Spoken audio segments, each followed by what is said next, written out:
Okey, kita tengok kepada video kedua. Yang ini soalan praktis sikit sahaja.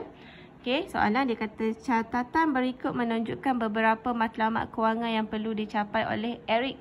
Okey, ini adalah matlamat kewangan yang ditetapkan, iaitu untuk menyimpan wang RM18,000 dalam tempoh 5 tahun untuk melanjutkan pelajaran.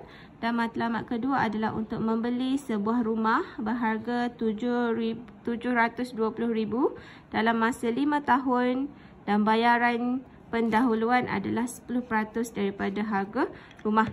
Jadi dia nak dapatkan wang pendahuluan, iaitu 10% daripada harga rumah. Kalau awak boleh kira,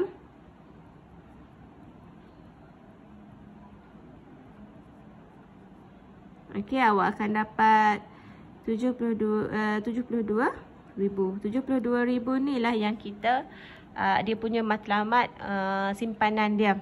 Okey, jadi awak pun tengok dia punya plan kewangan yang telah dibuat sebelum ini. Dia kata pendapatan ada gaji bulanan dan juga dia ada tolak simpanan untuk dana kecemasan. Okey, baki pendapatan adalah 2,750. Okey, lepas tu tolak perbelanjaan tetap hanyalah sewa bilik 4%. Dan dia tolak dengan perbelanjaan tidak tetap, makanan, tambang, bas. Jadi dia ada lebih, Eric ni ada lebihan duit sebanyak 1,700. Jadi jadual di atas menunjukkan pelan kewangan yang disediakan oleh Eric pada awal bulan. Pada pandangan anda, bolehkah Eric mencapai matlamat kewangannya? Okey, jadi dia minta pandangan kita sama ada Eric ini boleh capai ataupun tidak.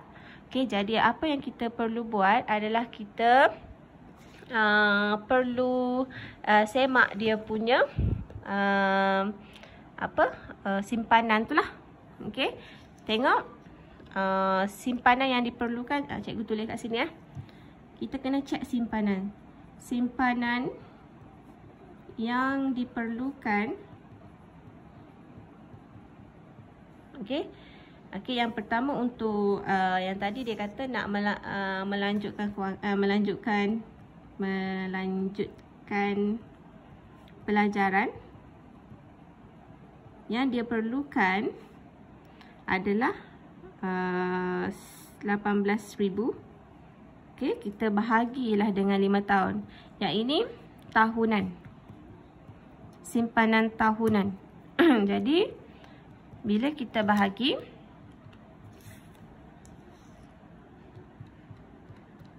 okey, simpanan tahunan adalah 3,600.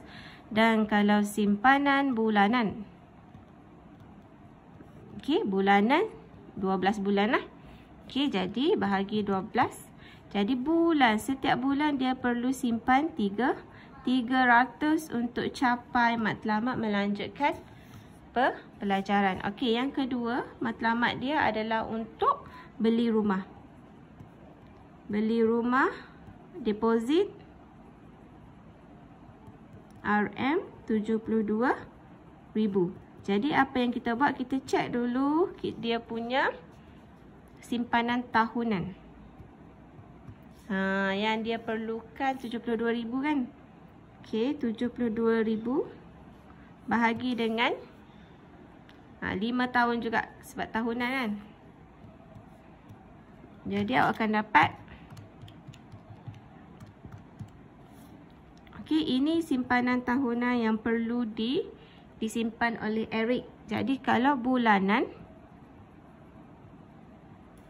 awak bahagilah dengan 12. Jadi bahagi dengan 12, awak akan dapat bulanan yang perlu disimpan oleh Eric adalah RM1,200. Kalau ikut kepada plan keuangan yang telah dibuat oleh Encik Eric, dia ada lebihan sebanyak 1,700. Okey, jadi kalau diikutkan, kalaulah 300 tambah dengan 1,200, okey, dia punya keperluan untuk simpan untuk capai matlamat dia hanyalah 1,500. Dia ada lagi lebihan 200. Okey, jadi kalau Eric ini dia betul-betul berjimat cermat, dia betul-betul ikut plan kewangan yang telah dibuat, maka matlamat kewangannya boleh dicapai.